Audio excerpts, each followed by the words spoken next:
Usually दूसरे कामों में व्यस्त रहते हैं। पर बहुत बहुत शुक्रिया। ये जो भी मुझे दिख रहा है 250 लोग जुड़े हुए हैं। आपसे सिर्फ इतना कहूँगा कि ये जो चैट है यहाँ पर आप अपडेट करते रहिए। आपको कोई भी बात अगर कुछ कहनी है, ताकि मुझे आपकी बात भी समझ में आएगी, और ये एक डायलॉग होगा, ना कि एक मोनोलॉग या एक स्पीच।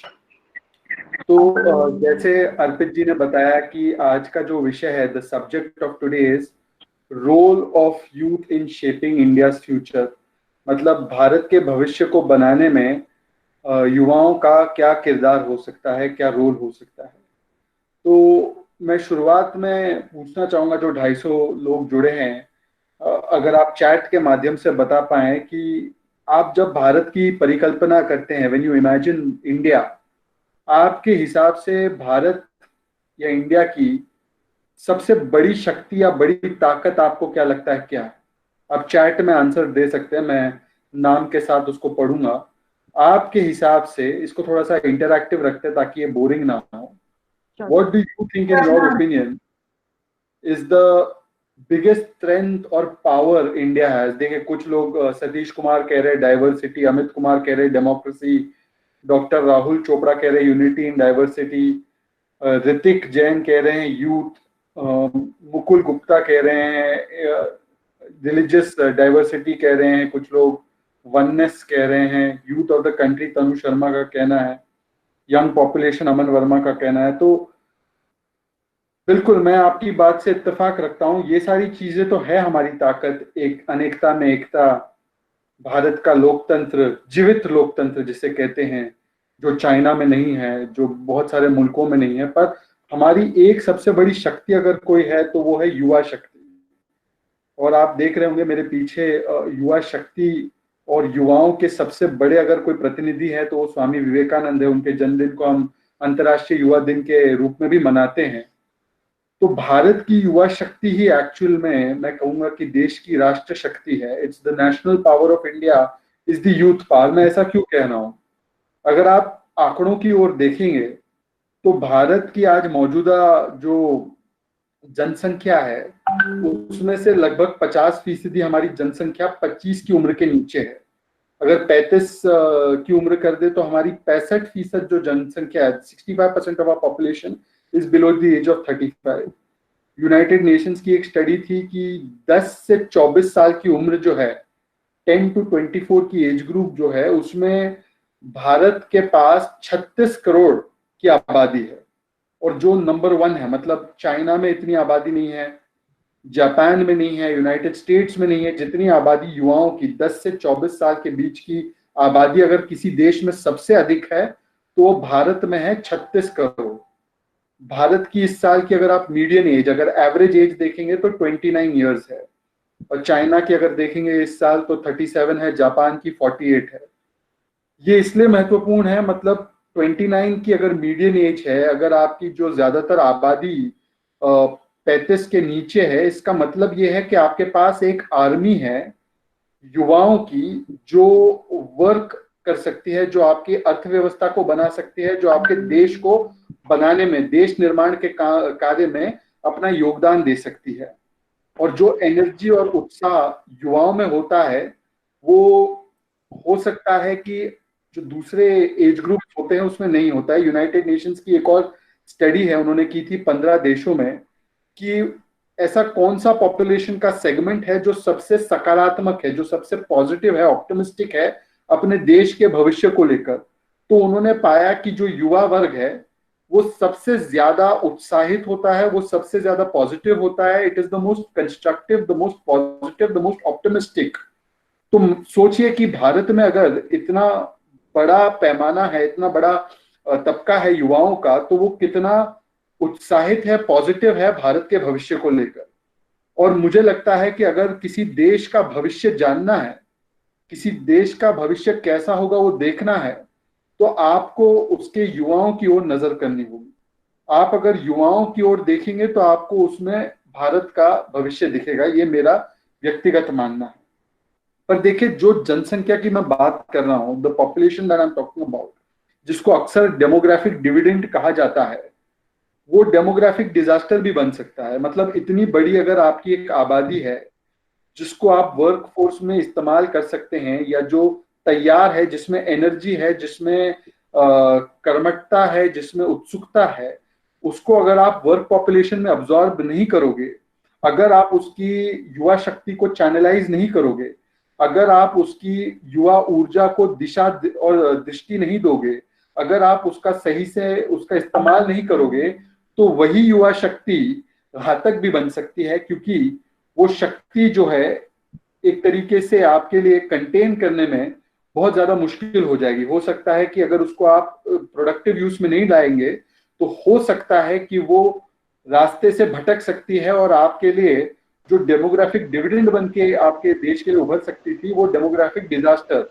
मतलब लॉ एंड ऑर्डर की समस्याएं भी हो सकती है, आगे जाकर और भी समस्याएं हो सकती है। तो इसीलिए इसको दिशा देना और इसको दृष्टि देना और इसको एक रोड मैप देना और उसको स्किल्स देना, ये बहुत जरूरी है आज के समय में, और भारत के जो नीतिकार है, जो नीति बनाने वाले लोग हैं, उनके लिए।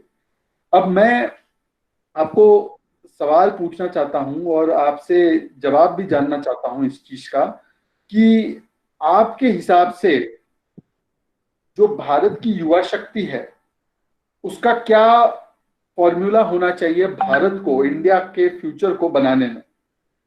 मतलब आपको क्या लगता है कि किस तरीके से इंडिया का जो युवा है, इंडिया का जो यूथ है, वो इंडिया को या इंडिया के फ्यूचर को बनाने में योगदान दे सकता है? आप चैट पे लगातार इस पे संवाद जारी रखिए, क्योंकि हम संवाद करेंगे, मन की बात भी करेंगे और जन की बात भी करेंगे।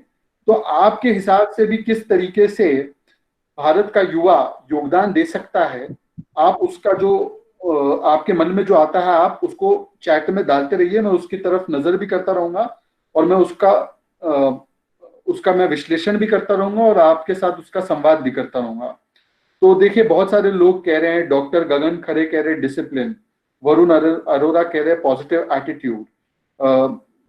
देखिए, इतने लोग इतना कमेंट कर रहे हैं, इतना तेजी से बढ़ रहा है। तानिया शर्मा कह रही है इनोवेशन, सतीश कुमार जी कह रहे हैं स्किल डेवलपमेंट, श्वेता बख्शी जी कह रही है पॉजिटिव थिंकिंग, क्रिएटिविटी का उल्लेख कर रहे हैं समर्थ अग्रवाल, और अभय कुमार जी कह रहे हैं स्किल्ड इंडिया, राघवेंद्र जी कह रहे हैं through entrepreneurship, positive attitude, skill development की बात हो रही है, स्टार्टअप की बात हो रही है, क्रिएटिविटी की बात हो रही है, थिंक पॉजिटिवली और कंट्रीब्यूशन इन पॉलिटिक्स की भी बात हो रही है।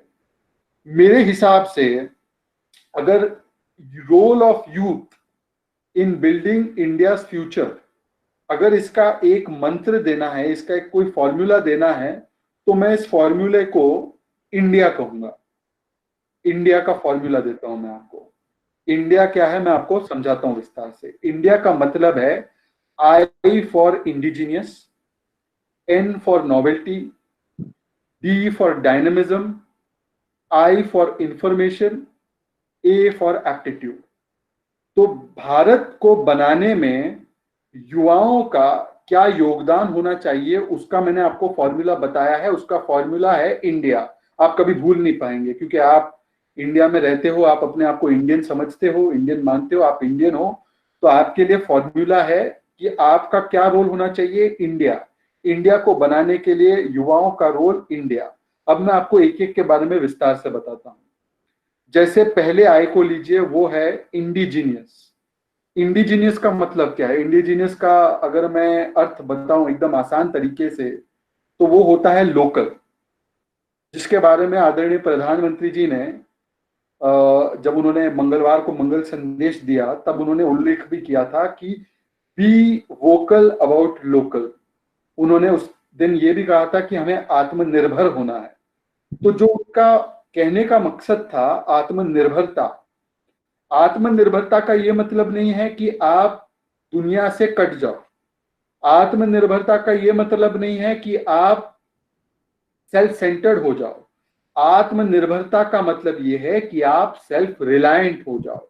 मतलब आप पहले अपने बीच से जो चीजें हैं उसको तराशिए, क्योंकि भारत में जो 36 करोड़ की आबादी का मैं जो जिक्र कर रहा हूं, 10 से 24 साल के बीच की आबादी, या जिस 50% आबादी जो 25 की उम्र के नीचे है, या जो 65% आबादी है 35 के नीचे, तो मुझे लगता है इतना बड़ा टैलेंट पूल भारत में है, इतना बड़ा मार्केट भारत में है, इतना बड़ा प्रोडक्शन हाउस भारत में है, इतना बड़ा क्रिएटिविटी का पूल भारत में है कि हमें कहीं और देखने की पहले तो जरूरत ही नहीं है। अगर हम इस 50-60 करोड़ की जो आबादी है, 130 करोड़ की आबादी में, अगर हम पहले इंडिजीनियस मतलब लोकल की तरफ ही हम लोग देख ले, तो हमें जो भी आवश्यकताएं हैं, चाहे वो अच्छे टेक्नीशियंस की हो, चाहे वो अच्छे वर्कर्स की हो, चाहे वो अच्छे माइंड्स की हो, चाहे वो अच्छे मैन्युफैक्चरिंग के लिए लेबरर्स की हो, चाहे वो अच्छे आइडिएट करने वाले इनोवेटर्स की हो, वो तमाम चीजें हमें इस युवा आर्मी में ही मिल जाएगी। तो पहले आपका संकल्प है फॉर्मूला का, आई फॉर इंडिजीनियस। तो आज से युवाओं को मैं कहूंगा कि भारत को बनाना है तो इंडिया का पहला आई समझ लीजिए, उसकी गांठ बांध लीजिए, इंडिजीनियस होगा, लोकल होगा। पहले आप लोकल को प्रेफरेंस दोगे, पहले आप आत्मनिर्भरता को प्रेफरेंस दोगे, उसके बाद आप बाहर की सोचोगे। पहले भारत की सोचना है, पहले इंडिजीनियस की सोचना है, पहले आपको अपने नेबरहुड में जो आपका ये काम करने के लिए तैयार होगा उसकी तरफ देखना है। देखिए ना, आपको एक मैं एग्जांपल देता हूँ। आज जब आपका फ्लिपकार्ट और अमेजोन बंद हो गया था, तो आपके घर पे सामान कौन दे रहा था? आपके किराने की दुकान दे रही थी, बगल में जो किराने की दुकान है। तो जो व्यक्ति आपके साथ इस संकट की घड़ी में खड़ा था, कोरोना काल में जो खड़ा था, जो लोकल दुकानदार, छोटा सा दुकानदार जिसकी तरफ आप कल तक देख नहीं रहे थे क्योंकि आप फ्लिपकार्ट और अमेजोन कर रहे थे, सुई धागे से लेकर बड़ी बड़ी चीजें। जी, डिस्टरबेंस कुछ हो रही है, मेरी आवाज सुनाई दे रही है ना सबको? Yes sir, yes. हाँ, तो जो हर चीज आप पहले फ्लिपकार्ट और अमेजोन के माध्यम से आप ऑर्डर कर रहे थे, वो फ्लिपकार्ट और अमेजोन तो आपके घर तक नहीं पहुंच पाया। जो आपके घर तक पहुंच पाया, जिसके पास आप पहुंच पाए, वो आपके लोकल लोग थे। तो पहले इंडिया को बनाने का, भविष्य को बनाने का अगर फॉर्मूला अपनाना है तो आई फॉर इंडिजीनियस अपना लीजिए। मतलब पहले आप लोकल की तरफ देखेंगे और लोकल के बारे में वोकल भी होंगे, जैसे आदरणीय प्रधानमंत्री नरेंद्र मोदी जी ने ट्यूसडे को उन्होंने ये संदेश हमें दिया था। दूसरा जो मैं कहूंगा, N, N for novelty. Novelty का मतलब होता है नयापन। नॉवेल्टी, नयापन कहां से आता है? इनोवेशन से आता है। इनोवेशन, तो इनोवेशन या नयापन कैसे आता है? देखिए, कोरोना काल में एक चीज समझ लीजिए कि कोरोना काल में जो पुरानी तमाम व्यवस्थाएं थी वो अब खत्म हो चुकी है। पुराने सोचने का तरीका खत्म हो चुका है, पुरानी अर्थव्यवस्था वाली सोच खत्म हो चुकी है, पुराना रंग ढंग करने का चीजों का खत्म हो चुका है। आज अगर ये हम लोग पुराने काल में होते तो ये प्रोग्राम कैसे किया जाता? ये ITS मोहन नगर के फिजिकल किसी ऑडिटोरियम में किया जाता, वहां पे 400-500 लोगों को लाया जाता, वो अपना ईंधन खर्च करके आते, वो अपना समय उतना ट्रांसपोर्टेशन में बर्बाद करते हुए आते। पर आज हम लोगों को जुड़ना है, कोई नया तरीका सोचना था, तो हमने अपनाया टेक्नोलॉजी के माध्यम से। हमने ये नया तरीका अपनाया कि हम वेबिनार करेंगे, सेमिनार ऑनलाइन करेंगे। तो अब देखिए, प्रोडक्टिविटी वही है, 250 लोग जुड़ गए, पर उनका समय कितना बचा है? उनको ना ट्रैवलिंग का समय हुआ, ना ITS मोहन नगर को वहां पे लाइट और ऑडिटोरियम को करने का, वहां पे फैकल्टी मेंबर को बुलाने का, 250-300 लोगों के ईंधन का खर्चा, वो तमाम खर्चे बच चुके हैं। और हम लोग सब अपने घर के आराम में बैठकर इस प्रोग्राम को वही रंग रूप दे रहे हैं जो वहां पे बैठकर हम करते हैं। तो हमने ये इनोवेट किया, हमने इनोवेट किया, और हर चैलेंज, हर कोई मुसीबत, हर कोई तकलीफ की घड़ी आपको मौका देती है एक नया सोल्यूशन पैदा करने का। प्रॉब्लम ही नहीं होगा तो नया सोल्यूशन नहीं आएगा। तो मुझे लगता है कि कोरोना काल में हमें बहुत सारे नई चीजों को देखने का मौका मिला और इनोवेट करने का मौका मिला, और उस इनोवेशन को हमें आगे ले जाना पड़ेगा। जैसे मैं आपको एक एग्जांपल दूंगा कि अब कई सारे लोगों को वर्क फ्रॉम होम करना पड़ा। बहुत सारे लोग वर्क फ्रॉम होम नहीं कर सकते, जैसे डॉक्टर, नर्स, पुलिस, उनको तो जमीन पर उतरना ही है। पर कई सारे लोगों को वर्क फ्रॉम होम करने पर मजबूर होना पड़ा। पर अब अगर आप टाटा कंसल्टेंसी सर्विसेज, जो बहुत बड़ी कंपनी है, उसका उदाहरण ले ले या ट्विटर का उदाहरण ले ले, तो ट्विटर ने और टीसीएस ने कहा है कि आगे जाते हुए अब शायद लॉकडाउन 4.0 का आज नए गाइडलाइंस आएंगे, लॉकडाउन 4.0 में बहुत सारी राहत मिलेगी, बहुत सारी चीजें खुल जाएंगी, ट्रांसपोर्ट भी खुल जाएगा हो सकता है। पर फिर भी टीसीएस का ऐलान है या ट्विटर ग्लोबल कंपनी का ऐलान है कि वो आगे जाते हुए भी वर्क फ्रॉम होम की सुविधा रखेगी अपने एम्प्लॉयज के लिए। तो ये एक इनोवेशन लाने का काम किया उन्होंने। इनोवेशन लाने का काम क्यों हो रहा है? क्योंकि उनको पता चला इस काल में कि भाई जो कल तक हम सोच रहे थे कि भाई ऑफिस में ही आना है, ऑफिस में आकर ही इस तरीके से काम करना है, वो चीजें बदल गई। आज मैं आदरणीय वित्त मंत्री जी की बात भी सुन रहा था। उन्होंने आर्थिक पैकेज का पिछले 5 दिनों से अनाउंसमेंट चल रहा है, तो उन्होंने बहुत सारी ऐसी चीजें अनाउंस की है। जैसे कॉर्पोरेट अफेयर्स में हमेशा से ये सोचा जाता था कि कंपनी की मीटिंग होनी है तो बोर्ड मीटिंग होनी है तो सबको एक जगह पे आना है, पर अब बोर्ड मीटिंग भी ऑनलाइन ई माध्यम से होगी, इलेक्ट्रॉनिकली मीटिंगें होंगी। मैं आज ही देख रहा था कनाडा का, मैंने न्यूज पढ़ी है कहीं पर कि कनाडा की पार्लियामेंट भी अब ऑनलाइन उनकी मीटिंग होगी, क्योंकि जाहिर सी बात है सोशल डिस्टेंसिंग अगर मेंटेन करना है तो पार्लियामेंट तो बड़ी कंस्ट्रिक्टेड जगह होती है, उसमें बहुत सारे लोग बैठते हैं। तो अगर पार्लियामेंट का सेशन भी अगर ई तरीके से ऑनलाइन तरीके से हो रहा है, मीटिंगें ऑनलाइन तरीके से हो रही है, बहुत सारी चीजें ऑनलाइन तरीके से होगी, टेलीमेडिसिन को बढ़ावा मिलेगा। जो कल तक हम देख रहे थे, आप देखिए बायजूस, बायजूस का नाम सुना होगा, शाहरुख खान उसके ऐड में आता है। बायजूस बड़ा फेमस हो चुका है। बायजूस ने एक इनोवेशन किया कि उन्होंने ऑनलाइन लर्निंग, और ये उन्होंने कोरोना काल से पहले किया था, पर अब उसकी जो डिमांड जिस तरीके से बढ़ी है, जिस तरीके से ऑनलाइन लर्निंग की डिमांड बढ़ी है, भाई जो चीज आप, और मुझे लगता है आईटीएस मोहन नगर भी अपनी कई सारे कोर्सेज जो है, क्योंकि जब तक कॉलेजेस और यूनिवर्सिटीज पूरी तरह से खुल नहीं जाते, उसमें खुल भी जाएंगे तो कितने लोग आ पाएंगे एक टाइम पर, क्या रूल्स रेगुलेशंस होगी सरकार की तरफ से। तो ई लर्निंग एक जैसे हमारे पास एक इनोवेटिव सोल्यूशन। तो दूसरा जो मैंने आपको बोला, पहले था आई इंडिजिनियस लोकल, दूसरा था नोवेल्टी।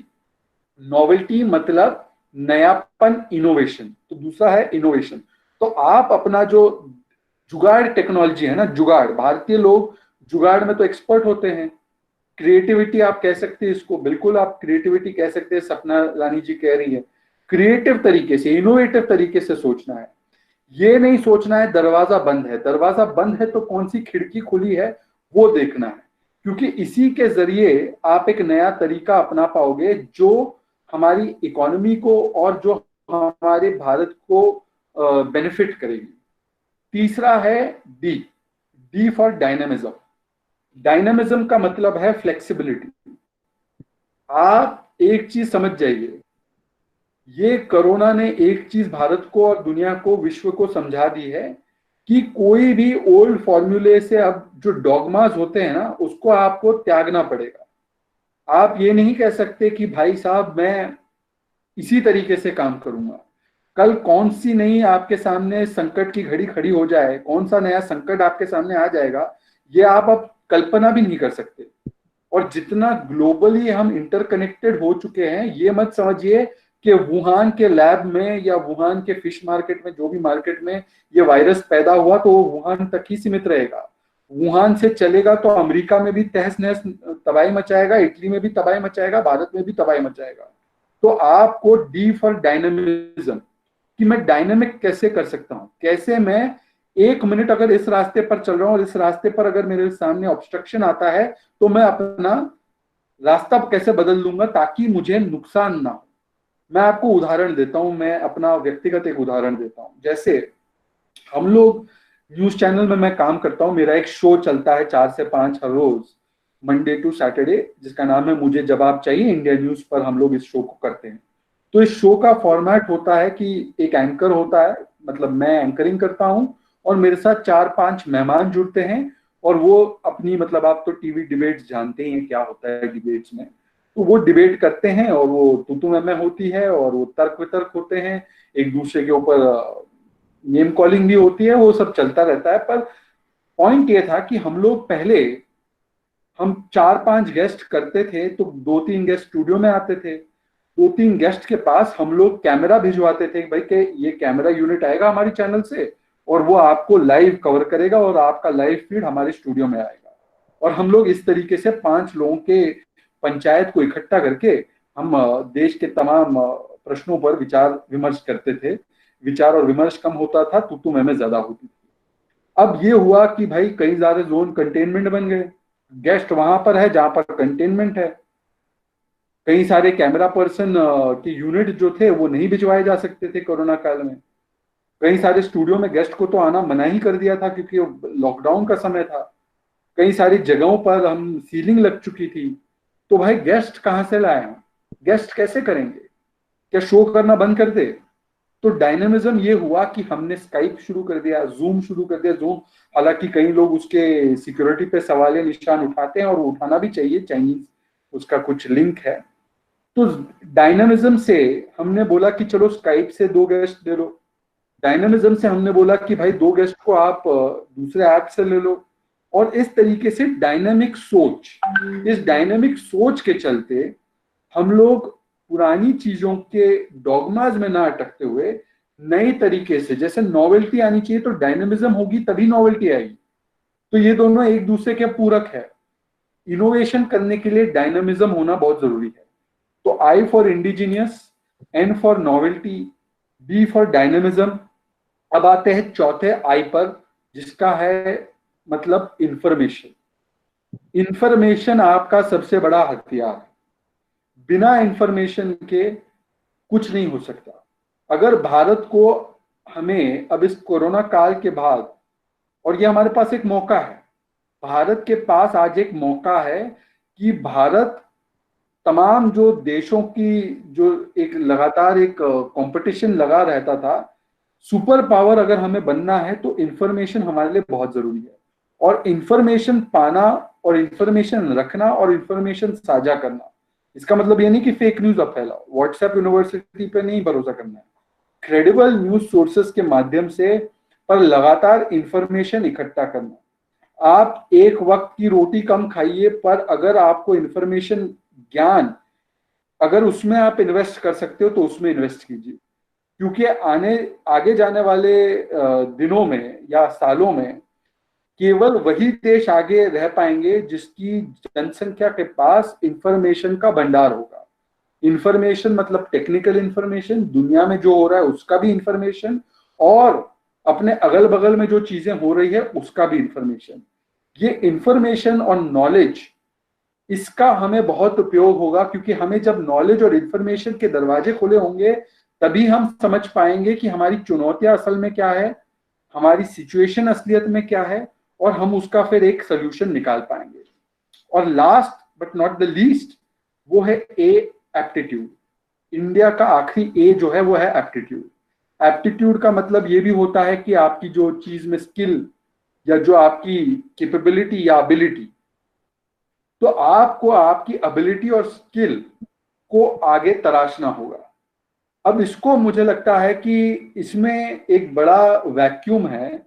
अगर आप देखें कि मौजूदा स्थिति ये है कि हमारे कई सारे बड़े उद्योग, जो मतलब कोरोना काल के पहले की बात कर रहा हूं, उद्योग थे, वो अपने कई सारे जॉब्स को वेकेंट इसलिए रख रहे थे क्योंकि स्किल की बहुत कमी थी। मैं फिर से जाता हूं, हमारे पास डेमोग्राफिक डिविडेंड तो है, हमारे पास युवाओं की आर्मी तो है, पर वो युवाओं की आर्मी के शस्त्र क्या होंगे, उनके हथियार क्या होंगे? उनके हथियार होंगे आई फॉर इंफॉर्मेशन और ए फॉर एप्टीट्यूड। ये दोनों हथियार जब तक हम अपनी युवा आर्मी को नहीं देंगे तो वो लड़ाई किस बात की लड़ेंगे?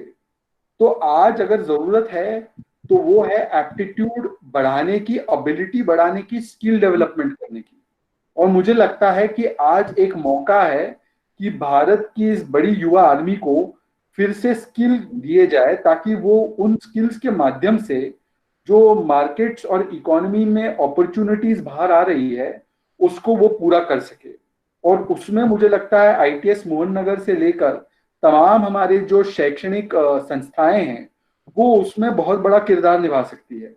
मैं विशेष आग्रह करूंगा मेरे भाई अर्पित से और आईटीएस मोहन नगर की फैकल्टी से, और अगर ये ब्रॉडकास्ट देखा जा रहा है बाहर भी, तो मैं एक हर एक एजुकेशनिस्ट या हर एक वो व्यक्ति जो एजुकेशन में योगदान दे सकता है, ई लर्निंग, जैसे अभी अभी वित्त मंत्री अनाउंस कर रही थी कि भारत की टॉप 100 यूनिवर्सिटीज को उन्होंने डायरेक्ट ऑटोमेटिक परमिशन दे दी है कि वो ई लर्निंग के कोर्सेज को शुरू कर दे, और वो ई लर्निंग के कोर्सेज उन लोगों के लिए भी शुरू करे जो दिव्यांग है हमारे देश में, मतलब जिनकी कोई डिसेबिलिटीज तो नहीं कहूंगा, जिनकी कोई फिजिकल एबिलिटीज में कमी है, चाहे वो सुनने की कमी हो, चाहे वो बोलने की कमी हो, चाहे वो देखने की कमी हो, तो उनके लिए भी, उनको भी केटर करने के लिए भी ई लर्निंग का कंटेंट बनाया जाए। अब देखिए, इस पूरे कंटेंट को बनाने में, इस पूरे कंटेंट को प्रसारित करने में और इस पूरे कंटेंट को शेप करने में भी एक एक एक पूरा अपॉर्चुनिटी तैयार होता है लोगों का इंक्लूड होने का। तो ये जो इंडिया का मैंने फॉर्मूला दिया है, indigenous, novelty, dynamism, information and aptitude, इन पांचों सूत्रों को बनाने के लिए भी, उनको लागू करने के लिए भी हमें युवा शक्ति की जरूरत है, और युवा शक्ति को इन पांचों सूत्रों से बहुत लाभ भी होगा। और अगर भारत के भविष्य को बनाना है तो ये इंडिया वाला जो फॉर्मूला है, इस पर हमें मिलकर काम करना होगा, इस पर हमें मिलकर सोचना होगा। पर इसके अलावा भी मैं आपको एक अंतिम सूत्र देना चाहता हूं, और वो अंतिम सूत्र है, इंडिया से ही निकलता है, वो है भारतीयता का सूत्र। आप पूछेंगे भारतीयता का सूत्र क्या है? इंडिया तो मैंने आपको बता दिया, ये 5, ये इकोनॉमी में आपके काम आएंगे, ये भारत को एक मशीनरी, इकोनॉमिक मशीनरी बनाने में काम आएंगे, ये भारत को एक पावरफुल देश बनाने में काम आएंगे, शक्तिशाली मुल्क बनाने में काम आएंगे। परंतु इंडिया इज इनकम्प्लीट विदाउट भारतीयता, और भारतीयता हमारी मॉरल स्ट्रेंथ है, भारतीयता हमारी नैतिक शक्ति है, भारतीयता हमारा वो संविधान का एक पार्ट भी है, पर वो हमारी अंतरात्मा की आवाज भी है। स्वामी विवेकानंद ने केवल भारत के युवाओं की मन की शक्ति को नहीं जागृत किया था, उन्होंने उनकी अंतरात्मा को चेतना दी थी। महात्मा गांधी भी जो मेरे पीछे हैं, महात्मा गांधी ने केवल किसी अर्थव्यवस्था बनाने की बात नहीं की थी, भारत को केवल आर्थिक आजादी नहीं मिली थी, भारत को दरअसल आजादी जब मिली 1947 में, तो वो आजादी थी भारतीय होने की, मतलब हमारी एक संविधान में जो आत्मा है, और वो आत्मा इंसानियत की आत्मा, वो आत्मा और अंतरात्मा जो है वो हमारे धर्मों से, हमारे वेदों से, हमारे महाभारत और हमारे रामायण से, हमारे गीता से हमें मिलती है। वो है कि कभी भी आप अपने भाई बहन, भारतीय भाई बहन जिनकी शायद स्थिति आप जैसी ना हो, उनकी मदद करने में आप कभी संकोच मत कीजिए। अंतिम छोर पर जो खड़ा है व्यक्ति, जिसके बारे में दीनदयाल उपाध्याय जी ने भी और महात्मा गांधी जी भी ने भी कहा था कि अगर आपको सोचना है कि भारत को बनाना है, तो आप उस अंतिम छोर पर, एक आखिरी सीढ़ी पर खड़े भारतीय व्यक्ति की बात कीजिए, या उसके बारे में कल्पना कीजिए। और जब आप उसके बारे में कल्पना करते हुए कोई कदम उठाएंगे, तभी उसको भारतीयता कहा जाएगा, और वो भारतीयता होना बहुत जरूरी है। ये मत समझिए कि मेरा जेब भर गया है, मेरा पेट भर गया है, तो मेरा देश आगे बढ़ेगा। ये सेल्फिश होने का समय नहीं है, सोशल डिस्टेंसिंग का समय है, मतलब फिजिकल डिस्टेंसिंग। सोशल डिस्टेंसिंग का मतलब ये नहीं है कि सामाजिक या इमोशनल डिस्टेंसिंग करें, क्योंकि आप एक बात समझ लीजिए, अगर आपके भारत की ये जो 65% आबादी की मैं बात कर रहा हूं, अगर ज्यादातर लोगों को हमने मदद नहीं की, जो लोग मदद कर सकते हैं उन्होंने मदद नहीं की, सरकार की मदद छोड़ दीजिए, बाकी जो संस्थाएं उनकी मदद छोड़ दीजिए, अगर आपने ये जिम्मा नहीं उठाया कि आपका जो भाई बहन सड़कों पर बैठा है अपने बच्चों को लेकर, वो पैदल चल रहा है, आपने देखा होगा कि किस तरीके से मजदूर मजबूर होकर हजार हजार किलोमीटर चल रहे हैं, वो बेचारे कभी औरैया में गाड़ी के नीचे दबाए जा रहे हैं, तो कभी औरंगाबाद में ट्रेन के नीचे आ रहे हैं। भारत की अर्थव्यवस्था तब तक पटरी पर नहीं आ सकती जब तक कि हमारा भारत का गरीब मजदूर और मजबूर भारत की सड़कों पर इस तरीके से अपने बच्चों को कंधों पर लाद के वो एकदम अधमरा सा चल रहा है, क्योंकि जब तक वो लोग हमारी अर्थव्यवस्था में शामिल नहीं होंगे, जब तक वो लोग हमारी भारत की परिकल्पना में शामिल नहीं होंगे, तो हमारा भारत अधूरा रहेगा। और ये बात गांठ बांध के समझ लीजिए कि अगर हैव और हैव नॉट्स, जिनके पास है और जिनके पास नहीं है, उनके बीच में अगर इतना बड़ा अंतर रहेगा, तब तक हमारे भारत में कभी भी सामाजिक और राजनीतिक स्थिरता नहीं आएगी। और बिना सामाजिक राजनीतिक स्थिरता के आर्थिक स्थिरता नहीं आ सकती। एक आर्थिक रूप से अगर भारत को आगे बढ़ाना है, तो पहले भारत को सामाजिक रूप से, भारत को नैतिक रूप से खड़ा होना पड़ेगा। तभी आप भारत में राजनीतिक स्थिरता ला पाओगे और तभी आर्थिक स्थिरता आएगी। तो मेरा आपसे ये कहना है कि मैंने आपको भाई इंडिया का फॉर्मूला दे दिया, इंडिजीनियस दे दिया, नॉवेल्टी दे दिया, डायनेमिज्म दे दिया, इंफॉर्मेशन दे दिया, एप्टीट्यूड दे दिया, ये आपने अपने लिए कर लिया। पर इस इंडिया से निकलता है भारतीयता, और उस भारतीयता को आप ही को आवाज देना होगा। भारतीयता आपकी जो रिस्पॉन्सिबिलिटी है आपके भारतीय भाई बहनों की तरफ, इंडिया की रिस्पॉन्सिबिलिटी देश की तरफ और अपनी तरफ, भारतीयता की रिस्पॉन्सिबिलिटी अपने भाई बहनों की तरफ। तो कुल मिलाकर भारत के युवा का, भारत के भविष्य को बनाने का मैंने आपको फॉर्मूला दिया है, और वो फॉर्मूला है इंडिया प्लस भारतीयता। मैं लगातार अब लगता है पिछले 33 मिनट से बोल रहा हूं, तो मैं बस अपनी वाणी को इसी बात पर समाप्त करना चाहता हूं। और बाकी के जो हमारे पास 23 मिनट बाकी है, उसको हम लोग चर्चा के रूप में इस्तेमाल करेंगे। मैं 1 मिनट अपनी बात समाप्ति कर रहा हूं दिव्या जी। तो मैं आपको फिर से कहूंगा कि आज जब हम लोग 3-3:30 बजे लैपटॉप बंद कर देंगे, जब हम लोग अपना सारी चीजें समेटना शुरू करेंगे, तब इंडिया का फॉर्मूला प्लस भारतीयता का फॉर्मूला याद रखें।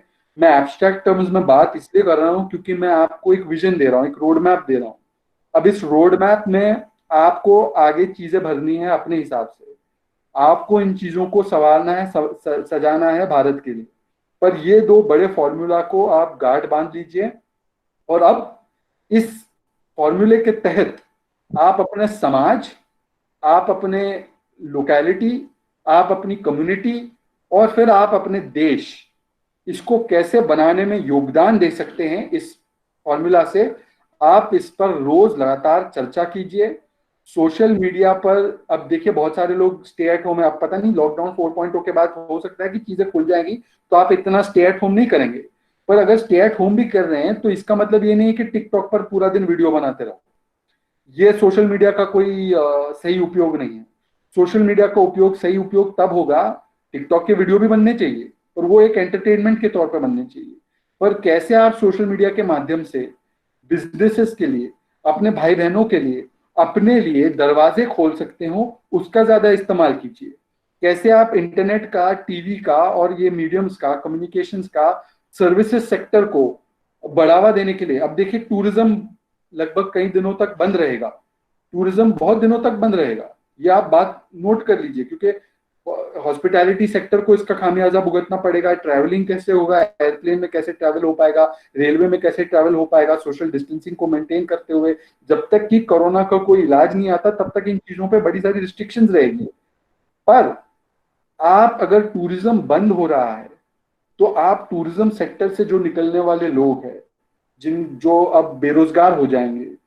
और आप एक चीज नोट कीजिए, लोग कहते हैं कोरोना से ज्यादातर जो एजेड लोग हैं, एल्डरली लोग हैं, उनको ज्यादा उनको फर्क पड़ रहा है। नहीं, कोरोना से हो सकता है मृत्यु दर जो है 65 के ऊपर के लोगों की ज्यादा हो रही हो, पर कोरोना की वजह से जो लॉकडाउन हुआ उसमें हर चौथा व्यक्ति बेरोजगार हुआ, मतलब 25% बेरोजगारी की दर है। और उसकी सबसे बड़ी मार अगर किसी को पड़ी है तो वो युवाओं को पड़ी है, युवा बेरोजगार हुए हैं। तो अब आप सोचिए, इंडिया और भारतीयता के फॉर्मूले से जो सेक्टर में आपके भाई बहन बेरोजगार हुए हैं, चाहे टूरिज्म हो चाहे वो दूसरी इंडस्ट्री हो, उसको आप कैसे आप एक अपॉर्चुनिटी की तरह पेश करोगे, इस पर सोचने पर मजबूर करें अपने आप को। और उसमें से ही जो चीजें निकलेगी, बहुत सारे दरवाजे खोल दिए हैं आपने, मुझे पता नहीं आप लोगों ने, आप मुझे जवाब दीजिएगा। और अब हम लोग डायलॉग की ओर चलेंगे। मुझे जवाब दीजिएगा, जो पिछले 5 दिनों से पहले प्रधानमंत्री ने ट्यूसडे को बात की, उसके बाद वेडनेसडे से लेकर संडे तक, Wednesday, Thursday, Friday, Saturday, Sunday, 5 दिन 5 महत्वपूर्ण घोषणाएं हुई। एक मैं कहूंगा कि इंस्टॉलमेंट्स में उन्होंने 5 दिन वित्त मंत्री निर्मला सीतारमन जी ने देश को बताया कि आगे का रोड मैप वो क्या बनाना चाहती है सरकार की तरफ से। बहुत सारे सेक्टर्स, कल जो आपने देखा होगा आर्थिक सुधार किए गए, तो इसरो, डिफेंस, जियोस्पेशियल, कोल, बहुत सारे सेक्टर्स में जहां पर प्राइवेट सेक्टर का इन्वॉल्वमेंट नहीं था, वहां पर प्राइवेट सेक्टर को मौका दिया जा रहा है। आज भी पब्लिक सेक्टर एंटरप्राइजेस की एक नई पॉलिसी लाई जा रही है जिसमें प्राइवेट सेक्टर को लाया जा सकता है। एयरपोर्ट्स के लिए 6 और एयरपोर्ट्स की बात हो रही है कि भाई हम प्राइवेट सेक्टर को देंगे। एयरलाइन इंडस्ट्री के लिए जो पहले मिलिट्री के एयर स्पेस के रूट्स होते थे उसको खोला जा रहा है ताकि एयर ट्रेवल की जो टाइम है वो कम हो जाए, कॉस्ट कम हो जाए। तो देखिए दरवाजे कितने सारे खोल रहे हैं, टेक्नोलॉजी का तो दरवाजा खुल ही गया है। आज कैबिनेट से लेकर पार्लियामेंट की मीटिंग इलेक्ट्रॉनिक तरीके से हो पाएगी, हम बहुत सारी चीजें एप्स के जरिए कर पाएंगे।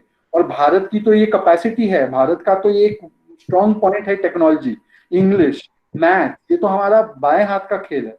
तो अब इन चीजों को लेकर आप कैसे आगे बढ़ेंगे, ये इंडिया प्लस भारतीयता के फॉर्मूले में आप इस पे सोच विचार कीजिए। 42 मिनट हो चुके हैं मेरे बोलने के समय में से, तो अब दिव्या जी आप इसको कैसे मॉडरेट करना चाहेंगी ताकि लगातार जो अगले 18 मिनट बाकी है हमारे पास उसमें हम कुछ सवाल जवाब भी कर पाए। Divya ji. Yes sir, sir मैं आपसे पूरी तरीके से सहमत हूँ। एंड कुछ सवाल है जो बच्चों की तरफ से मैं पूछना चाहूंगी, अगर बच्चे भी पूछना चाहते हैं तो वो पूछ सकते हैं। तो एक सवाल जो मैं पूछना चाहती हूँ। Sorry sir. जब कोई व्यक्ति सवाल पूछेगा तो मुझे उसकी आवाज भी आएगी, सबको उसकी आवाज आएगी? सर हम उनका माइक अनम्यूट करवा के क्वेश्चन पूछवा सकते हैं। तो इनको इंट्रोड्यूस करके सवाल लीजिए उनका, फिर उसका जवाब दिया जाएगा। वैसे करके कितने सवाल ले सकते लेंगे? सर एक क्वेश्चन मैं ही पूछना चाहती हूँ उनके बिहाफ में। जैसे आपने कहा सोशल मीडिया की बात कर रही है, ऑनलाइन की हम बात कर रहे हैं और हम युवा की बात करते हैं, तो आजकल का जो युवा है वो फेसबुक पे, इंस्टाग्राम पे, जितने भी ये ओपन प्लेटफॉर्म्स है वहाँ बहुत ज्यादा समय बिताते हैं। सो हम कैसे सोशल प्लेटफॉर्म को यूज करके उनको डायरेक्शन दे सकते हैं, हम यूनिटी को प्रमोट कर सकते हैं? मैं ये सवाल पूछना चाहती हूँ सर। ठीक है, देखिए एक चीज मैं आपको बता दूं कि मैं ये फेसबुक, ट्विटर या टिकटॉक या यूट्यूब, ये जो भी मीडियम्स या प्लेटफॉर्म्स है, मैं इनको बुरा नहीं मानता, इस पे वक्त बिताना भी मैं बुरा नहीं मानता। मैं खुद बहुत एक्टिव हूँ सोशल मीडिया पे। इसका 2 तरीका है। देखिए कोई भी चीज मॉडरेशन में की जाए तो वो आपके लिए सही साबित होती है, और अगर कोई चीज प्रोडक्टिवली यूज की जाए, फेसबुक, ट्विटर, बाकी के माध्यमों को आप टाइम पास का माध्यम मत बनाइए, इसको आप माध्यम बनाइए प्रोडक्टिव काम का। जैसे मैं ट्विटर पर बहुत लंबे समय तक मैं अपना दिन बिताता हूं, पर ट्विटर पर मैं क्या करता हूं, मैं अपनी बात करोड़ों लोगों तक पहुंचा रहा हूं। ट्विटर से बहुत सारे न्यूज के जो ऑथेंटिक न्यूज, फेक न्यूज नहीं, उसको आप फिल्टर कर सकते हैं, कोई अच्छे सोर्सेस को फिल्टर करके आप उसी से जानकारी लीजिए। ट्विटर एक माध्यम है कम्युनिकेट करने का, ट्विटर एक माध्यम बन चुका है कनेक्ट करने का, चाहे फेसबुक हो, ट्विटर हो, चाहे दूसरे माध्यम। वो एक फ्री का प्लेटफॉर्म बन चुका है ब्रॉडकास्ट करने का। आप सोचिए बहुत सारे लोग हैं, अब वो आजकल वो चल रहा है, मैडम आपको तो नहीं पता होगा पर आपके जो युवा साथी है 250 लोग हैं उनको पता है, वो एक यूट्यूब वर्सेस टिकटॉक चल रहा है, बड़ा मजेदार है, मैं देखता हूँ।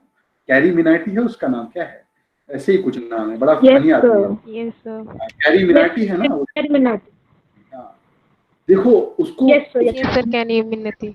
अब ऐसा है कि वो एंटरटेनमेंट कंटेंट जनरेट कर रहा है, और वो एक बिजनेसमैन है, बाय द वे। वो टाइम पास नहीं कर रहा, वो ही इज अ बिजनेसमैन। ये लोग बिजनेसमैन है, ये बिजनेसमैन मतलब बिजनेस पर्सन है। ये लोग अपने व्यूज बढ़ाते हैं, उनको उसके तहत उनकी ब्रांडिंग करते हैं वो शोज पर अपने, और उन्होंने इसको माध्यम बनाया है अपनी एक इनकम और एसेट बनाने का। तो आप सोचिए पहले क्या माध्यम होता था कि भाई पहले किसी को टीवी पे मौका मिला तब वो एंकर बन के अपना टाइम पास, मतलब वो कर सकता था, अपना व्यूज कर सकता था, या कोई बड़े चैनल पर बड़ा शो हो तो उसमें पहले स्पॉन्सर लाओ फिर वो कर सकता था। पर अब तो सबके पास, अगर आपके पास एक ओपिनियन है, एक वॉइस है, आपके पास कंटेंट है, आपके पास कला है, आपके पास क्रिएटिविटी है, तो इस सोशल मीडियम के माध्यम से आप उस क्रिएटिविटी को ऑनर कीजिए, लोगों तक पहुंचाइए, और लोगों ने अप्रिशिएट किया तो उसके व्यूज मिलेंगे, और व्यूज का मतलब है कि आपको उसका एक इकोनॉमिक रिवॉर्ड मिलेगा। तो सोचिए, मैं तो, वो एक लड़का है आशीष चंदानी, आशीष चंदानी का नाम सुना है आप लोगों ने? आशीष, आशीष है, सुना है।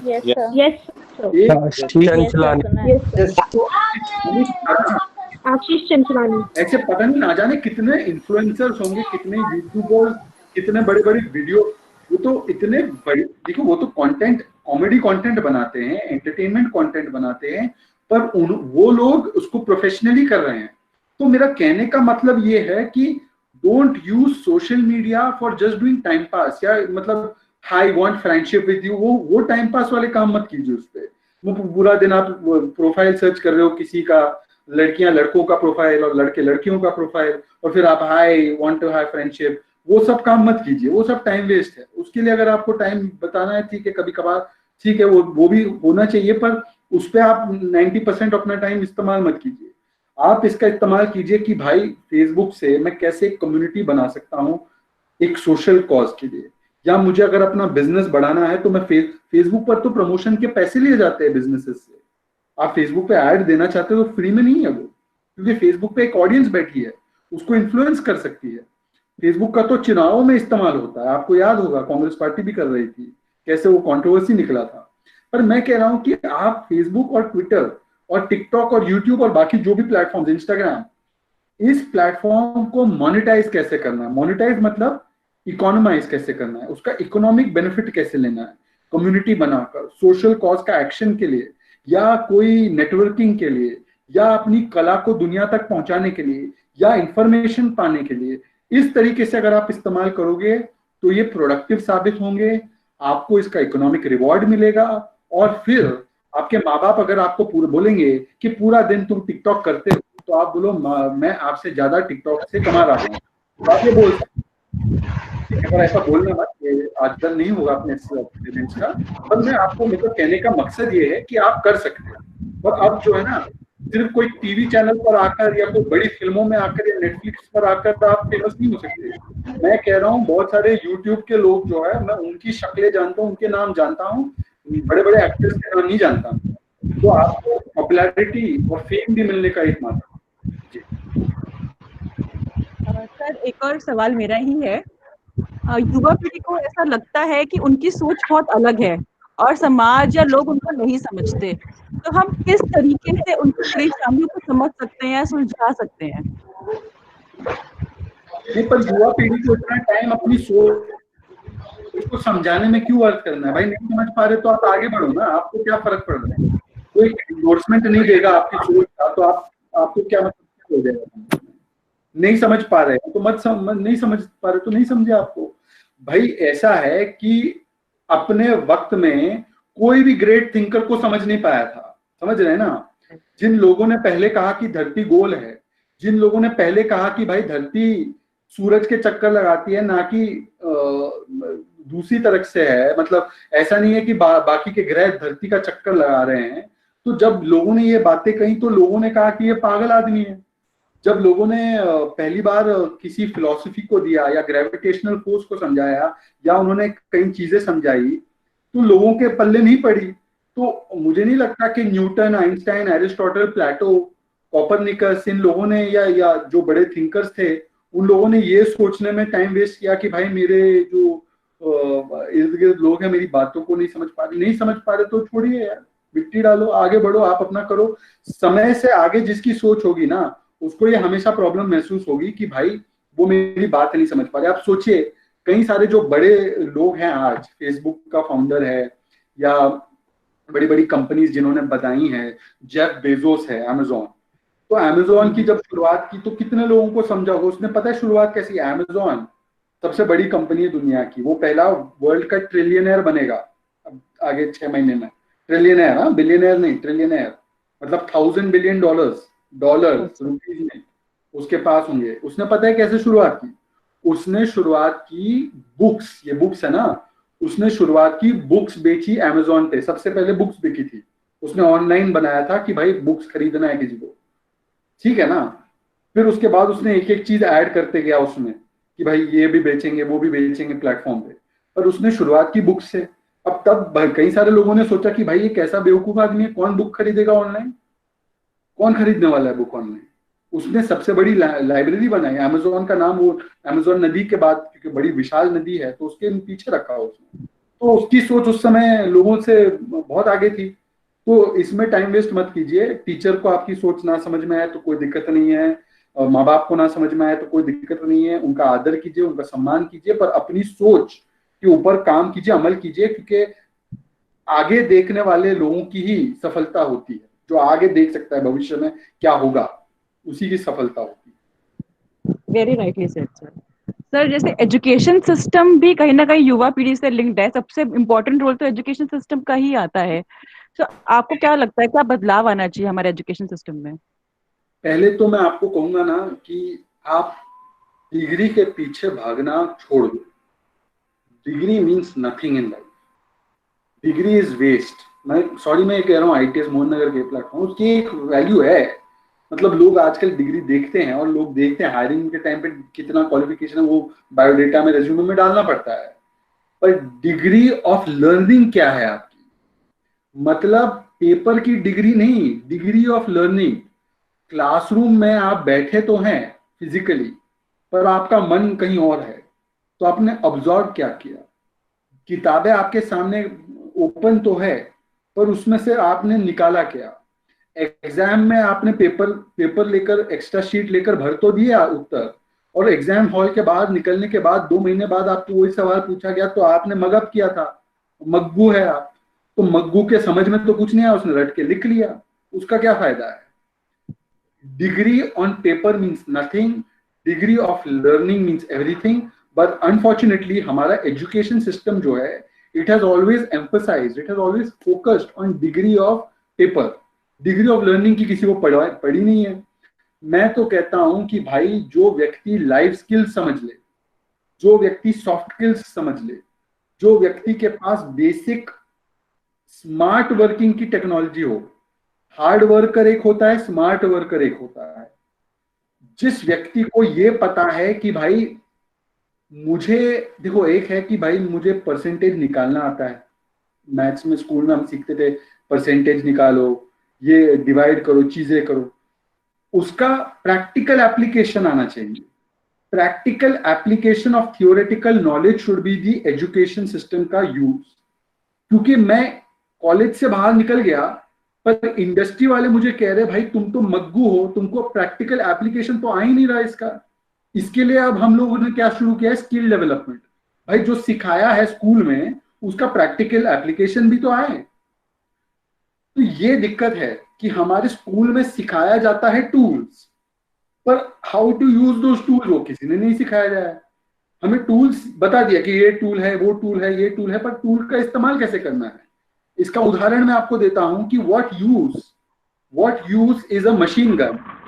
आपने सोल्जर को मशीन गन दे दिया, आपने सोल्जर को टैंक दे दिया, पर आपने सोल्जर को यह नहीं बताया कि भाई मशीन गन कब इस्तेमाल करनी है, स्नाइपर गन कब इस्तेमाल करनी है, टैंक कब इस्तेमाल करना है। तो वो भी तो सिखाना चाहिए।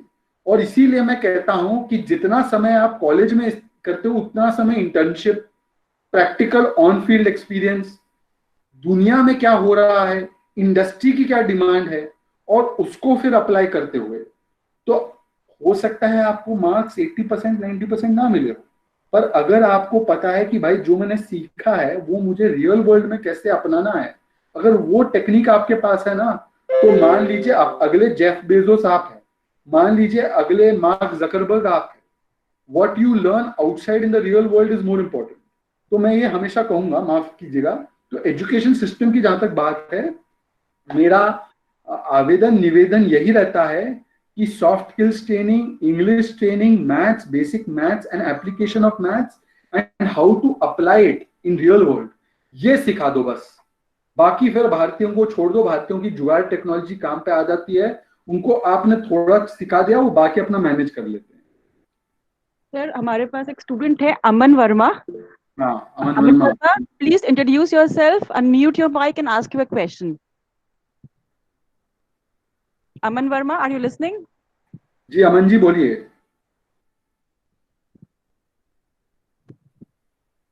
अगर अमन नहीं बोल रहा तो हम अमन हेलो नहीं तो हाँ, ये अमन की आवाज है। We can. Yes, sir. हाँ Hi, बोलिए। myself. Good afternoon, sir. अपना वीडियो ओपन करो प्लीज अमन एक बार।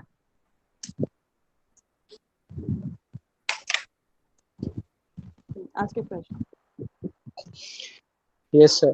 Sir, but you tell about all the things which I should go for in future.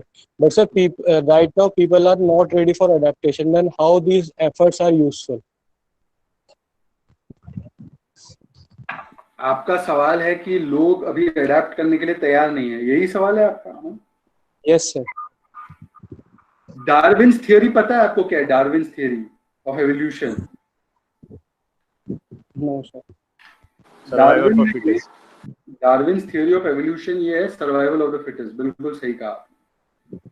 जो बदलाव नहीं करता ना वो एक्सटिंक्ट हो जाता है। ये हमारी ह्यूमन रेस है, ये हमारी दुनिया की, अगर आप बायो हिस्ट्री को उठाएंगे तो एवोल्यूशन से जो आज डोडो एक्सटिंक्ट हो गया, डायनासोर एक्सटिंक्ट हो गए, वो सब एक्सटिंक्ट हो गए इसी थियरी के चलते। और जो आज हम लोग, पहले होमोसेपियंस थे, आज होमोसेपियंस जो पेड़ पर थे उधर से उतर कर हम लोग जमीन पर रहने वाले अपोजेबल थम्स वाले व्यक्ति बने हैं। तो क्योंकि हम लोगों ने हर मोड पे, हर सिविलाइजेशन के मोड पे हमने चेंजेस को अडेप्ट किया है। जब हम बंदर से इंसान बने, इतना बड़ा चेंज किया, तो ये कौन व्यक्ति आपको बोल रहा है कि मैं अडेप्ट नहीं करूंगा? उसको जरा बोलिए कि भाई हजारों साल पहले आप पेड़ पे थे, आपके पास अपोजेबल थंब नहीं था, आपके माँ बाप नहीं, मतलब जो थे, हम लोग बंदर से निकल के आए। जब हम लोग उस चेंज को नहीं रोक पाए तो आप इस चेंज में आप नहीं आओगे तो आप एक्सटिंक्ट हो जाओगे। ये नोट कर लीजिए, those who don't adapt will stop to exist, will cease to exist। तो आप बताइए, अडेप्शन, डायनामिज्म, मैंने पहले भी बोला था, डायनामिज्म बहुत जरूरी है। ओल्ड डॉगमास को तोड़ना होगा। आज मैं अगर मंदिर नहीं जा पा रहा हूँ तो मैं मंदिर का दर्शन ऑनलाइन करूंगा। भगवान को मैंने नहीं छोड़ा है। कौन बोल रहा है भगवान को छोड़ने के लिए? मैंने बोला क्या भगवान को मत छोड़ो? मेरे पीछे भी गणेश जी की मूर्ति है, पर मैं अगर नहीं जा पा रहा हूँ कहीं पे तो मैं ऑनलाइन दर्शन करूंगा। अगर मैं कोई काम नहीं कर पा रहा हूँ एक तरीके से तो मैं अडेप्ट करूंगा ही करूंगा। क्या मैं घर पे बैठ जाऊंगा, नहीं काम करूंगा? तो मैं जैसे मैं आपको बताता हूँ, मैं बड़ा स्विगी से ऑर्डर करता था, अब डिलीवरी वाला नहीं आ रहा है तो मैं क्या भूखा मर जाता?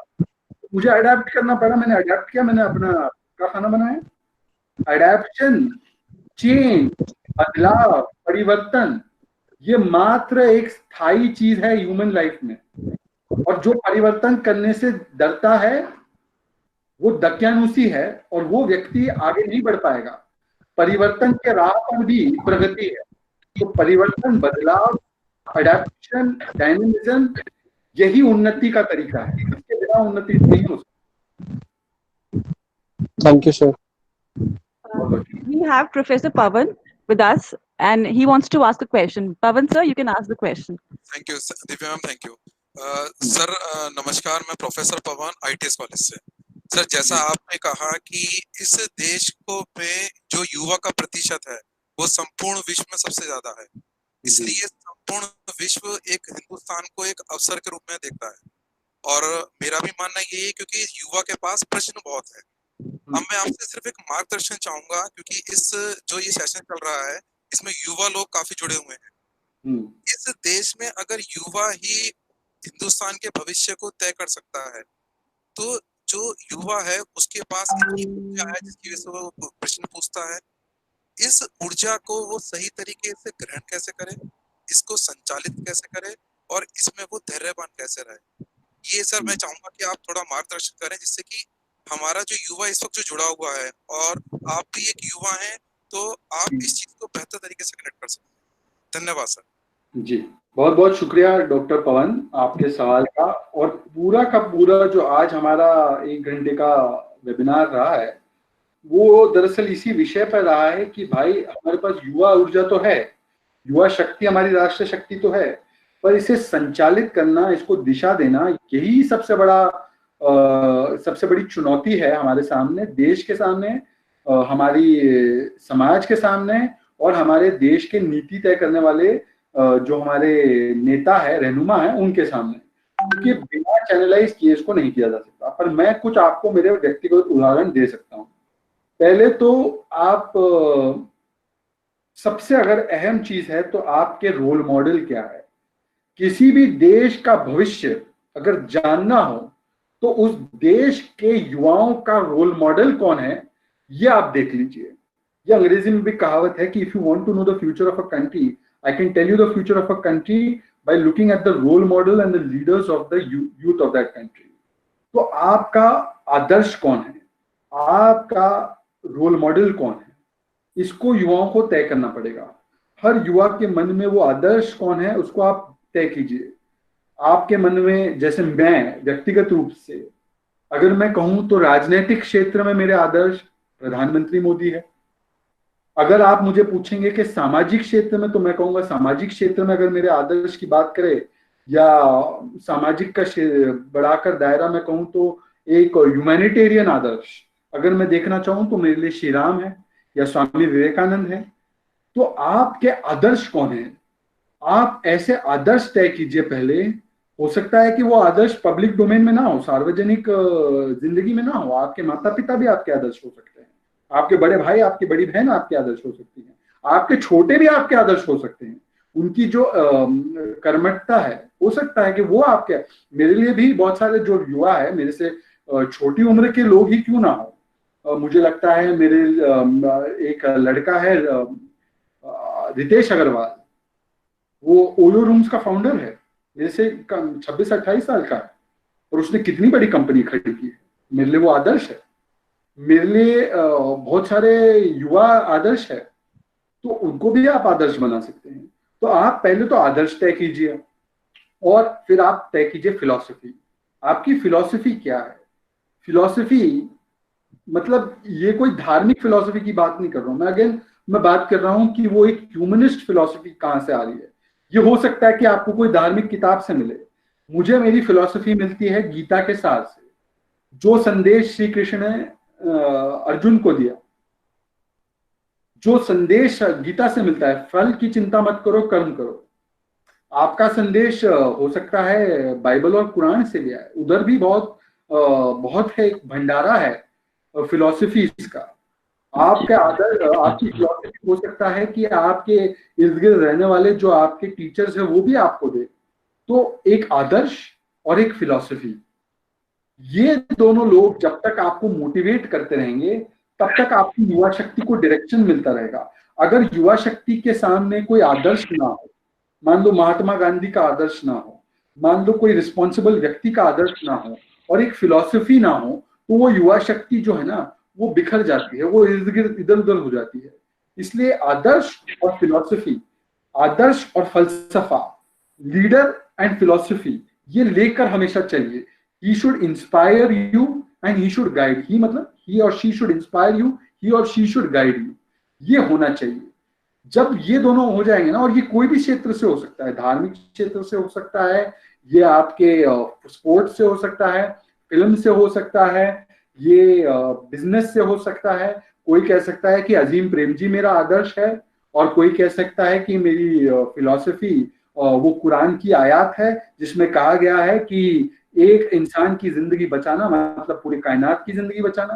कोई कह सकता है कि जीसस क्राइस्ट मेरे आदर्श है कि भाई in the service of humanity मैं काम करना चाहता हूँ, और मेरी फिलॉसफी जो है वो हो सकता है कि महाभारत की है, या मेरी फिलॉसफी रामायण की है, या मेरी फिलॉसफी श्री राम की है, जिन्होंने अपने माँ बाप के एक आदेश पर वो वनवास में चले गए। तो इस तरीके से आपके आदर्श और फलसफा, एक फिलॉसफी, ये दोनों चीजें होनी चाहिए, तब उसको डायरेक्शन मिलता रहेगा। Thank you sir, thank you so much sir. Sure. Thank you so much, sir, for your interesting, informative, and wonderful session.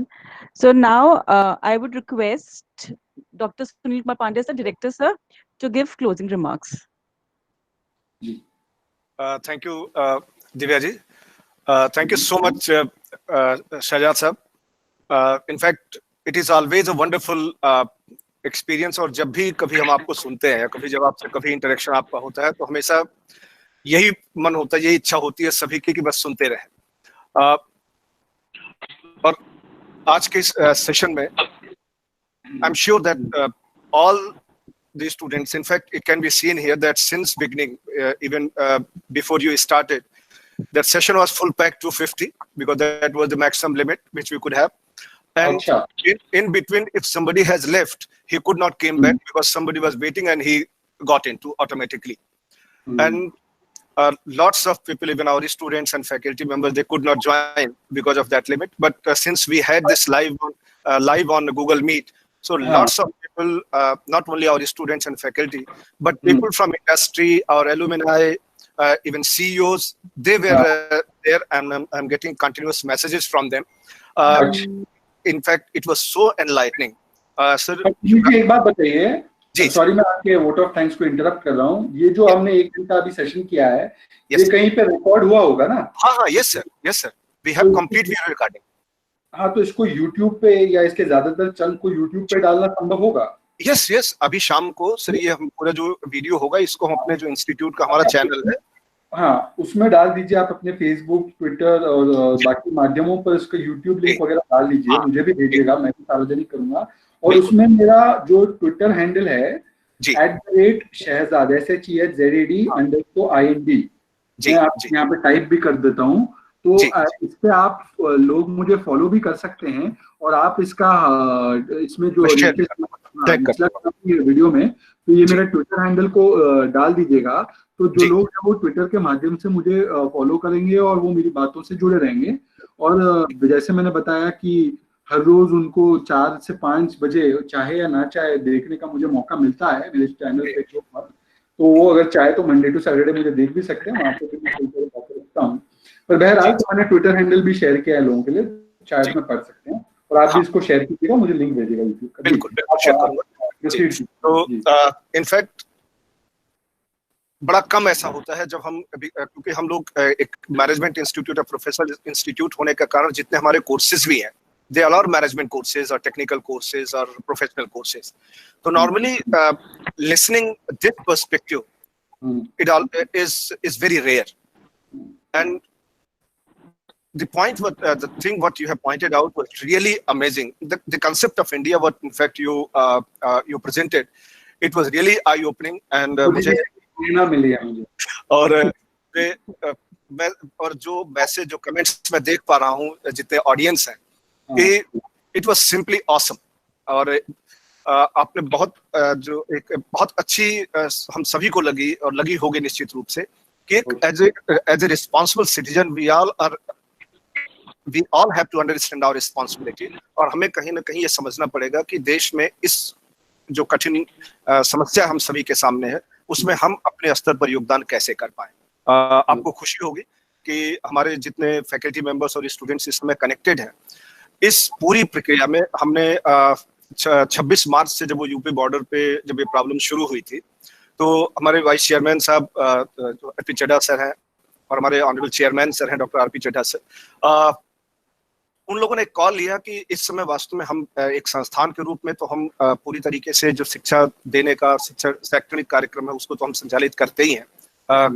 करीब 16 पाठ्यक्रम हमारे हैं, engineering, management, dentistry, pharmacy, biotechnology, लेकिन उसके साथ साथ कहीं ना कहीं हमारा भी सामाजिक उत्तरदायित्व ये बनता है कि हम भी इस कठिन घड़ी में लोगों के साथ खड़े रहें।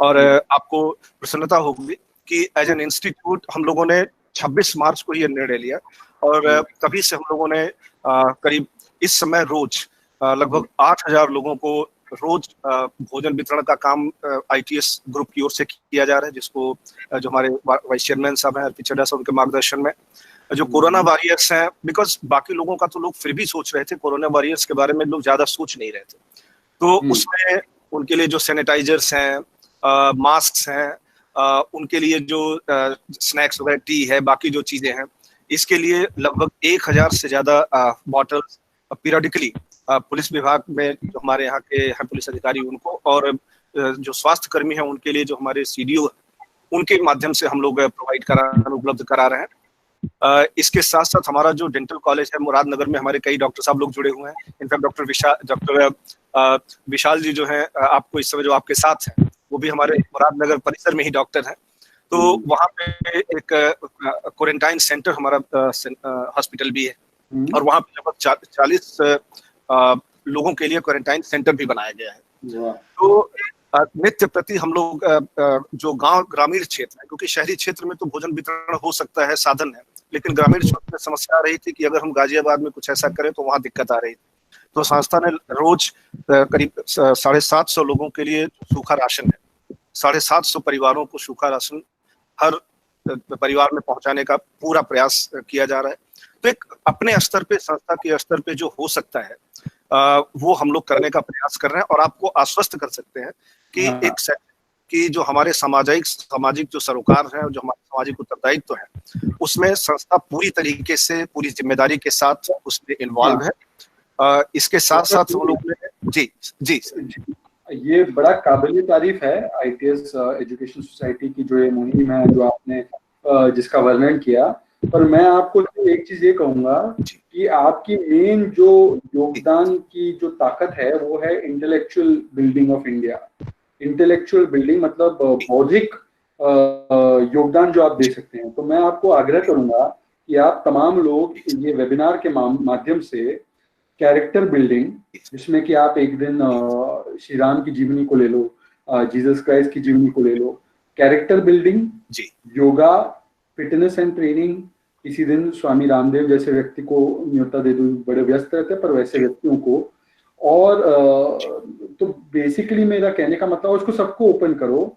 तो fitness, physical fitness and emotional fitness, ताकि साइकोलॉजिकल काउंसलिंग हो, लोगों का इंटरेक्शन हो, और कैरेक्टर फिटनेस। ये 3 चीजों पर आप ऑनलाइन माध्यम से, आपका कंटेंट तो ई लर्निंग वगैरह तो चलता ही रहेगा, शायद आप क्लासेस वगैरह भी करते होंगे, पर character fitness, physical fitness and moral fitness, इन या साइकोलॉजिकल फिटनेस, इस 3 चीज पर आप लोग विशेष तौर पर अब और जुड़िए और लोगों को प्रसार कीजिए। देखिए, खाना पीना वो सब देना तो बहुत जरूरी है, पर बौद्धिक खाना भी देना बहुत जरूरी है। तो आप वो बौद्धिक कंटेंट भी देते रहिए। तो आप निश्चित रूप से सर आपको ये प्रसन्नता होगी कि सोमवार को शाम को हम लोगों ने योगा का एक कार्यक्रम रखा हुआ है और आपने जो ये सलाह दी है, निश्चित रूप से इसको हम इम्प्लीमेंट भी कराएंगे। और जो हमारी अपने उत्तरदायित्व है शिक्षा के अतिरिक्त भी, और उसमें हम सभी लोग, हमारे सभी शिक्षक, हमारे सभी छात्र, इस पूरी प्रक्रिया में सभी का सहयोग रहा है और ये हम करते रहेंगे। और आप जैसे लोग जब आते हैं, जब इस तरीके की बातें करते हैं, तो इस कठिन समय में न केवल ये एक इंस्पिरेशन का काम करता है, बट ये लोगों को ये समझने का भी एक अवसर प्रदान करता है कि इस कठिन परिस्थिति में सिर्फ हम एक कोरोना जैसी जो त्रासदी है उसको तो हमें निकलना ही है, लेकिन उस समय को हमें सदुपयोग भी करना है। और एक जो इंडिया की आपने एक परिभाषा दी है, जिस तरीके से परिभाषित किया है, indigenous India, novice India with novice thought, that novelty, dynamism, because in this era of volatility, it is very important कि हम सभी लोग अपने आप को अपने thought process के हिसाब से गतिमान रखें। आने वाली जो परिस्थितियां हैं, जो समय है, उसके हिसाब से अपने आप को हम ढालें और लगातार अपने आप को सीखते रहें, समझते रहें, अपने आप को तैयार करते रहें। और इंफॉर्मेशन टेक्नोलॉजी से आज सभी लोग जुड़े हैं, लेकिन जो आपने वक्त रखा कि हम सभी को इंफॉर्मेशन को यूज करना है, लेकिन एक केयरफुल असेसमेंट के साथ। बहुत सारी इंफॉर्मेशन इस समय हमें मिलती है जिसकी कोई क्रेडिबिलिटी नहीं होती। हम सभी को एक अपने इंटेलेक्ट को यूज करके ये देखना है कि इंफॉर्मेशन कौन सी हमारे लिए काम की है और उसको हम कितने अच्छे तरीके से अपने प्रक्रिया में उसका उपयोग कर सकते हैं, जिससे कि एक अच्छे रूप में हम निर्णय ले पाए और अच्छे तरीके से। और ऑफ कोर्स एप्टीट्यूड, इस 5 एप्टीट्यूड, जहाँ पे capability, ability and skills, in fact it's so wonderful combination you give कि बिना कैपेबिलिटी के आप एबिलिटी रखते हुए भी बहुत कुछ नहीं कर पाएंगे। एबिलिटी हो, लेकिन कैपेबिलिटी भी होनी चाहिए अपने आप को एक्सपेंड करने की, और उसके लिए स्किल बहुत जरूरी है। तो ये तीनों ऐसी इंटीग्रल चीजें हैं कि एक, मुझे लगता है कि एक मैनेजमेंट गुरु जैसे बोल रहा हो, तो मैनेजमेंट गुरु, एक इंस्पिरेशनल पर्सन, एक मोटिवेशनल स्पीकर, इन सभी का एक सही सामंजस्य शहजाद पूनावाला है। और आपको वैसे तो आपको हमने ITS में भी सुना है, और आप एक अच्छे वक्ता तो ही है निश्चित रूप से, लेकिन एक अच्छे ह्यूमन बीइंग के रूप में आपको हम सभी लोग मानते हैं, जानते हैं, और हमें पूरा विश्वास है कि इसी प्रकार से आपका सहयोग, आपका स्नेह ITS के साथ बना रहेगा। और निकट भविष्य में जब भी चीजें, अभी तो हमारे जो प्रधानमंत्री जी ने जो बातें कही हैं, हम सभी को उसका पालन करना है, हम सभी को अपने आप को रेस्ट्रिक्ट रखना है जहां तक आवश्यकता है, बिकॉज आज के समय में देश की शायद सबसे बड़ी सेवा यही है कि हम अपने आप को सुरक्षित रखें। अगर अपने आप को सुरक्षित रखेंगे तो कम से कम देश में किसी और को इन्फेक्शियस होने में हमारा योगदान नहीं होगा, और शायद देश की सबसे बड़ी सेवा यही है। हम इसी विश्वास के साथ कि हम सभी लोग ITS परिवार के सभी सदस्य और इस पूरे प्रक्रिया में अपना जो योगदान है, निश्चित रूप से हम अपनी जिम्मेदारी जो हमारी है, नैतिक उत्तरदायित्व है, उसका पालन करेंगे, उसका परिवहन भी करेंगे, और आपसे लगातार ऐसे ही सहयोग और इसी प्रकार के योगदान की हम अपेक्षा करते हुए इस सत्र के समाप्ति के लिए मैं दिव्या जी से अनुरोध करूंगा कि दिव्या जी, बहुत बहुत धन्यवाद सर, संस्था के और संस्था के सभी श्रोताओं को, सभी जो स्टूडेंट जुड़े उनको भी हार्दिक धन्यवाद। Divya ji, Divya. Yes, sir. Sir, I request Vice Chairman ITS Education, Arpit sir, to give vote of thanks to sir. Thank you so much, brother. I was one of the 250 participants who was in totally awe of what you were saying. बहुत ही अच्छा session था भाई आपका, और ये मैं इसलिए नहीं कह रहा हूँ क्योंकि आप भाई हैं, मैं इसलिए कह रहा हूँ क्योंकि मैं वन ऑफ द 250 पीपल था। हमें इस बात का कोई डाउट नहीं था कि इससे बढ़िया कोई इस विषय पे बोल नहीं सकता, और आपने कहा 250 पीपल थे, और जो मैसेजेस आ रहे थे लोगों के, वो मैसेजेस अपने आप कहते हैं कि लोगों ने कितना एंजॉय किया आपका सेशन, और सब बातें इतनी क्लियर थॉट प्रोसेस आपका जो है, किसी भी क्वेश्चन का आंसर बिल्कुल accurate, clear thought process, something every youth can look up to and learn from you. कितना करेक्ट, आपने एजुकेशन के बारे में भी बहुत कुछ, आप एक एजुकेशन इंस्टीट्यूट के लिए सेशन कर रहे हैं, उसके बावजूद इतने क्लैरिटी से आपने कहा कि एजुकेशन अपनी जगह है but learning is more important. इसमें कोई तरह नहीं है, लर्निंग सबसे इम्पोर्टेंट है।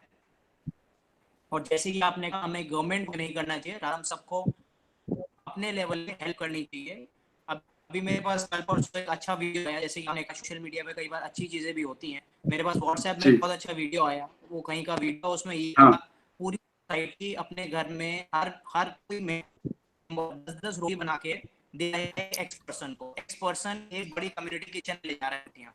इस तरीके से वो अपने शहर की जितने लोगों को खाना नहीं मिल पा रहा है उसको मिला रहे हैं। ऐसे ही थॉट प्रोसेस आपने हमसे शेयर किए, और मैं तहे दिल से आपका शुक्रिया करता हूँ, और उनका प्यार हमारे लिए बना है। Thank you so much. Thank you Arpit ji, thank you so much, आपको शुभकामनाएं। Thank you so much sir. Thank you. जय जवान, जय हिंद।